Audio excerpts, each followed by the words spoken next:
Welcome back. تو ناظرین، break میں جانے سے پہلے ہم سیکھ رہے تھے معقول عبادت. خدا کے خدام نے کلام اقدس کی روشنی میں بڑی تفصیل کے ساتھ ہمیں بتایا.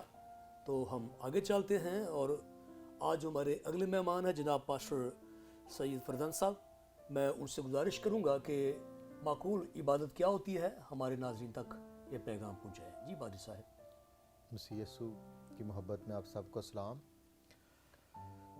یہاں پر کلام مقدس میں رومیو کا خط، اور یہاں پر خدا کا بندہ مقدس پولس رسول کہتا ہے، پس ہے بھائیو، میں خدا کی رحمتیں یاد دلا کر تم سے التماس کرتا ہوں.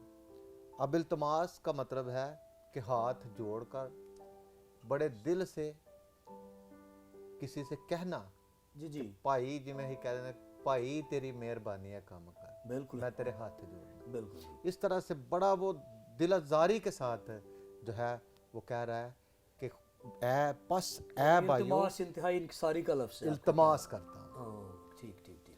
تو کیونکہ اس پولس رسول تک یہ بات پہنچی ہے کہ جو مسیحی عبادات ہیں وہ روم میں صحیح طریقہ سے خدا کے مطابق نہیں ہو رہی، یعنی معقول عبادت نہیں.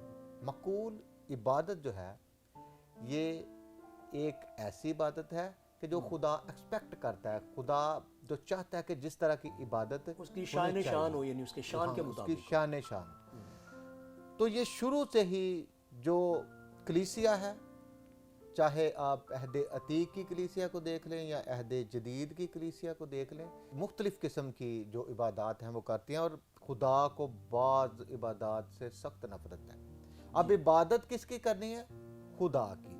خدا خروج کی کتاب میں کہتا ہے، اور تم خداوند اپنے خدا کی عبادت کرنا، تب وہ تیری روٹی اور پانی پر برکت دے گا، اور میں تیرے بیچ سے بیماریوں کو دور کروں گا.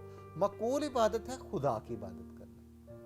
اور اس وقت کی بھی بات ہے اور اب بھی ایسا ہی ہے کہ بت پرستی ہو رہی ہے. اس وقت کی کلیسیا میں بھی غیر معبودوں کے آگے جھکتے تھے، اب کی کلیسیا میں بھی خدا کے علاوہ بھی جو ہیں لوگ، انہوں نے اپنے معبود بنائے ہوئے ہیں. یعنی وہ لکڑ پیتل یا پتھر کے نہیں ہیں، چاہتوں کے دنیوی چیزوں کے بت آپ کہہ سکتے ہیں. یعنی مطلب یہ ہاں، یہ چیزیں بھی ہیں، لیکن کچھ ایسے بھی ہمارے مسیحی ہیں جو خدا کے علاوہ بھی جو ہے وہ اور چیزوں کے آگے بھی جھکتے ہیں اور ان کی عبادات بھی کرتے ہیں. اور یہ جو بات ہے خدا کو پسند نہیں. خدا کو معقول عبادت پسند ہے. خدا اسرائیل سے کہتا ہے، سن اے اسرائیل، جو تجھے ملک مصر سے نکال کر لایا کون ہے؟ میں ہوں. وہاں پر خدا یہ نہیں کہتا کہ کوئی اور معبود ہے یا کسی اور کی عبادت کرنا.